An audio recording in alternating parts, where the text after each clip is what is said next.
Welcome to another episode of Draw This. In this episode, we're going to draw an eyeball. So let's go ahead and get started.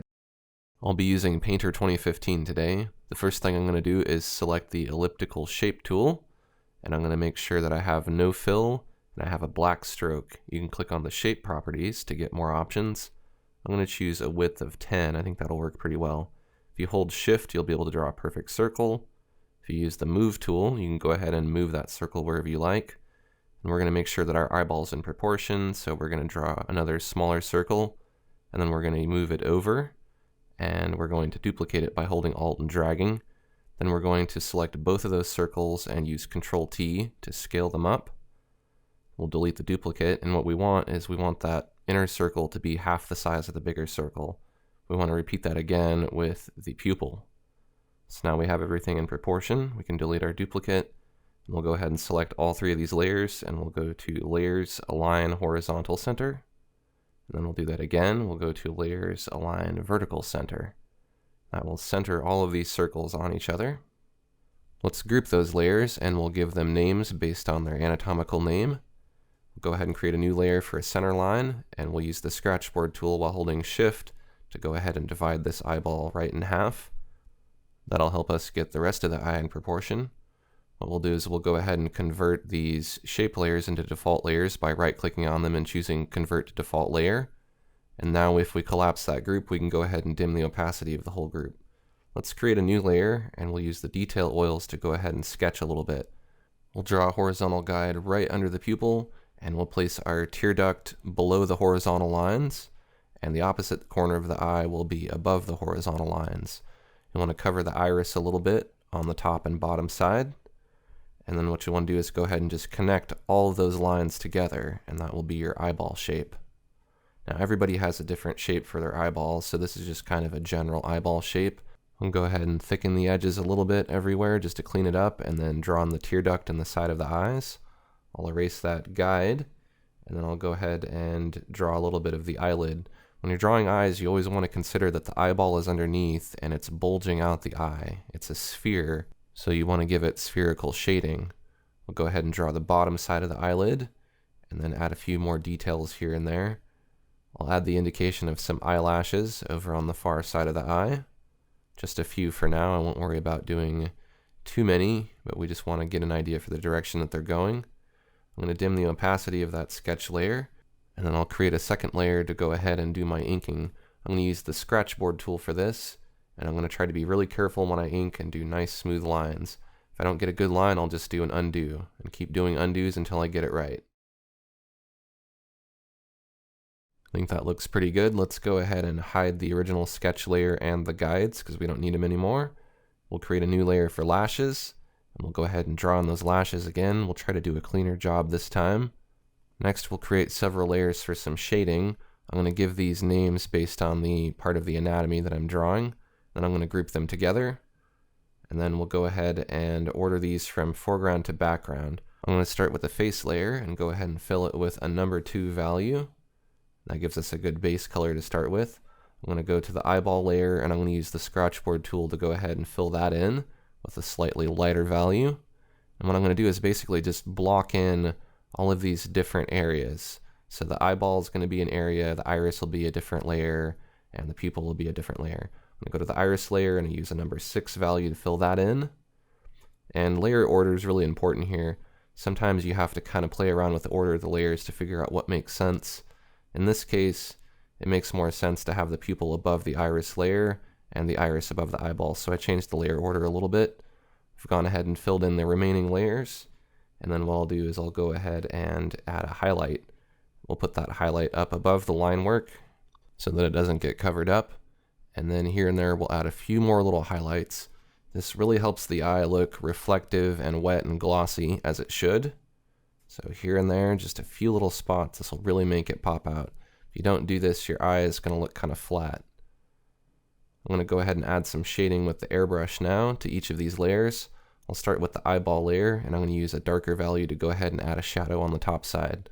This shadow is being cast by the eyelid. I'm going to add some shadow along the side to make it look nice and spherical. Now we'll add some reflections on the top edge because the eye is a nice reflective orb shape. We'll go to the eyelid layer and we'll add some shadow that's being cast from the brow. Our light's coming from the bottom right, so we want to shade all of these shapes appropriately. Just think of them all as their own individual 3D shapes. Let's add some shading to the face. You want to think about the orbital cavity, or the hole where the eye goes into. You want to make sure that you shade that, and that it looks like the eye is kind of bulging out of that hole. I'm going to build up the form using light and dark, and then I'm going to add a little bit of shading to the iris now. The iris should have that same cast shadow from the eyelid. And then what you can do is go ahead and start to add some lighter and darker areas along the sides and in the center, depending on the kind of eye that you want to do. I'm going to go ahead and add a little light spot, and then here and there I'll add some radial lines. I'll kind of divide it up like a pizza or a pie. I'm going to add some shading to the pupil. It's important to avoid coloring the pupil solid black because the pupil usually has the environment reflected in it. So I like to draw kind of like a person shape with a little bit of backlight on it, because sometimes when you're taking a picture of yourself or someone's photographing an eyeball, you see that inside of it. I add a little bit more detail to the iris and then zoom out to evaluate. We want to look at this eye kind of small to get a good feel for how it's looking. You don't want to look at it too big. We'll add a layer for veins, and we'll use the detail oils to go ahead and draw in some indication of some veins now. The plan here is to go ahead and do this in black and white to make sure that all of our value structure looks good. Sometimes it's necessary to change the composite method for layers, so I'm going to change this to multiply, that way it blends in a little bit better with the layers underneath. I'm going to return to the sketch layer, which is the line work, turn on preserve transparency, select a number 5 value in the airbrush, and I'm going to lighten those lines a little bit so it doesn't look so much like a cartoon or a comic. Then I'm going to select a darker value and bring back the shadows in a few places. So I want these to be lines, but I don't want them to be all the same color. I'm going to fade the lines into the form. Next, I'll select all of the eye layers except for the lashes and go ahead and merge them with Control E. I'll delete the sketch because we don't need that anymore. And let's rename those merged layers to eye. I'll turn off preserve transparency, and we'll use the diffuse blur to go ahead and blend some of those areas of the lines to blend them into the form and make them look less like outlines and more like part of the form that we're drawing now. It's kind of an interesting way that you can turn something that was kind of a comic book line art style into something more painterly. Let's create a new layer for gloss. This will help the eye look more glossy, like it's glass or reflective. We'll select the airbrush and we'll paint some white over some different areas of the eye here. Just a little bit of gloss will do the trick. You don't need to go too far because you don't want to cover up all the detail in your eye. You can use the distort brush to kind of push things around and add some sharp edges, smudge things around and make it look reflective. Make sure that's set to a screen layer, and then if you want, you can use the airbrush with black to go ahead and back that down in some places by painting over it. Next, we'll add some shading to the eye on a new layer called Shadow. We'll change it to a multiply composite method, and we'll use the airbrush to go ahead and add in some darker areas to just kind of build this form up a little bit more. We'll enhance the form with the shadows, so what we want to do is we want to make sure that we're painting generally on the sides that aren't facing towards the light. I'm going to add a little bit of vignette on the face, and we'll create another new layer for highlights. You'll see I'm going back and forth with these light and dark layers to build things up. The reason why I use a lot of layers is because it's less risk of messing anything up.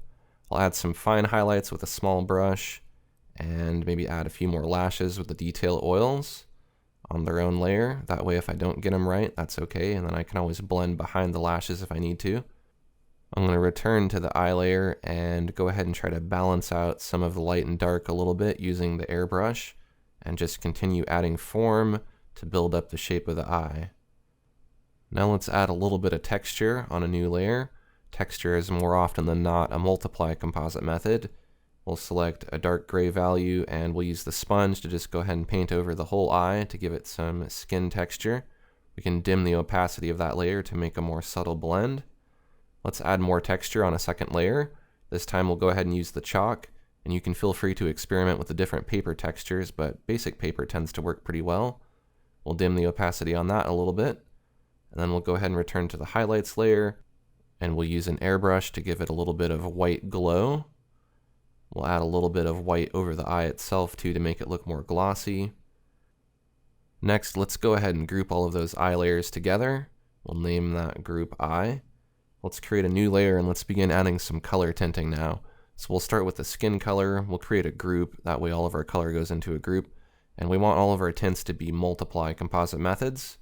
So I'm going to choose multiply and then pick kind of an orange skin color. I'm going to choose fill, and if I don't get a color I like, I can keep hunting around till I find one that I do like.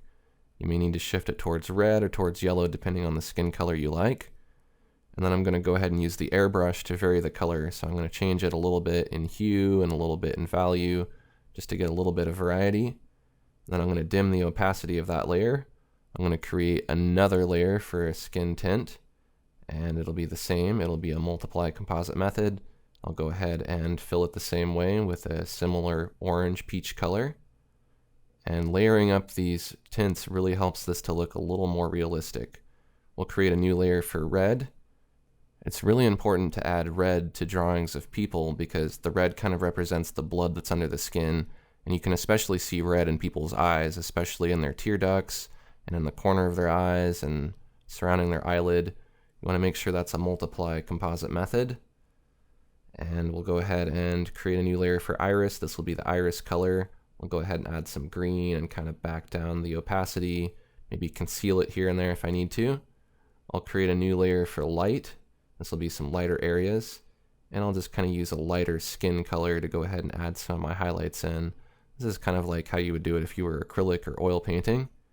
I'm going to create a new layer for some tinting. That'll be an overlay composite method this time. And I can feel free to just experiment with different colors to get some pretty interesting effects. If I select the airbrush and add a mask to that layer, I can paint with black inside that mask to conceal some of that overlay tinting.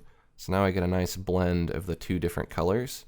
I'll add a second overlay layer with some yellow, and then we'll go ahead and save a copy of our artwork and then drop all. I'm going to make a duplicate of that layer by doing select all, copy, paste in place. Then we'll choose effects, tonal control, equalize. You can go ahead and just click the auto set button, and then we'll go ahead and dim the opacity. This will balance out the light and dark a little bit if it's too dark. We'll go ahead and select drop all again. Let's duplicate this again with all, copy, paste in place, and this time we'll choose effects, focus, soften. We'll add a mask to that layer and use black with the airbrush to conceal right in the center. This adds a little bit of soft focus around the edge of the composition. We'll choose drop all again, and we'll blend a little bit with the diffuse blur anywhere where we need to smooth out some of those transitions in color, especially around the eyelid and just here and there and everywhere where you think it needs it. Let's create a new layer for some blood vessels. We'll set the composite method to multiply. We'll select blue and we'll use the sponge to paint in some blood vessels under the skin. We'll select red and we'll do the same. This helps it look nice and realistic and lifelike. We'll continue adding details to this eye with a little bit of color and some highlights here and there, lightening and darkening as much as we need to really balance this out and help it look a little more finished. Let's add some color reflected in the eye. Maybe this is something that's across from the eyeball that's reflecting like somebody's shirt. But these little details really help this look more realistic and more lifelike. I'm going to add a slightly more cyan blue, and then maybe some yellows here and there. Let's create a new layer, and we'll choose color for the composite method. We'll go ahead and fill everything with black, and this shows us our artwork in black and white. This helps us evaluate the value structure, so if we need to lighten or darken anywhere, we can do that. You want it to look good in black and white as well as color. Let's use the bulge tool to go ahead and even out the iris if it's a little bit flat. That'll just kind of bulge out the edge. Then we'll create a new layer for some more lashes. Make sure they all fan out from the eyeball and they don't all go the same direction. Don't make them too thick and don't make them too thin. Don't make them too sparse. We'll go ahead and add some detail to the inner eye using some more peach and red flesh colors. And then we'll add some more veins on a new layer. We'll make that a multiply composite method and draw with the detail oils in red. We'll just keep adding fine details here and there and everywhere. These little details really make the piece come together. We'll use the pinch brush to go ahead and sharpen some areas like the top of the eyelid and the corner of the eye. And then let's add more lashes. You can never get enough lashes. Let's use a particle brush called Scratches to go ahead and add some little cracks in the skin. I think this looks kind of like skin cells from a distance. I'm using multiple layers with overlay, multiply, and screen composite methods. And then I'm reducing the opacity of each layer so that I just get a little subtle blend of this skin texture. I think this looks really nice for a really close-up view of the eye. And then I'm going to go ahead and add a screen layer, and add some light color using the chalk. This will look like oil reflecting off of the skin or lighter skin cells. And then you can go ahead and mask out some of that. If you make it a screen composite method, you can paint with black over it to conceal it a little bit. Next, we'll go ahead and drop all, and we'll add some final layers of color tinting here and there to really bring this piece together and add a little more contour to the eye. I'm going to use some magenta and some orange, and then I'll vignette the edges with white to make this look a little more like a sketch. So there you go, we have a finished realistic eye from beginning to end. If you enjoyed this episode of Draw This, take a quick second to like this video and share it with your friends, and don't forget to click the subscribe button to get updates when I release new episodes of Draw This. Thanks for watching, and I'll see you next Tuesday for another episode of Draw This.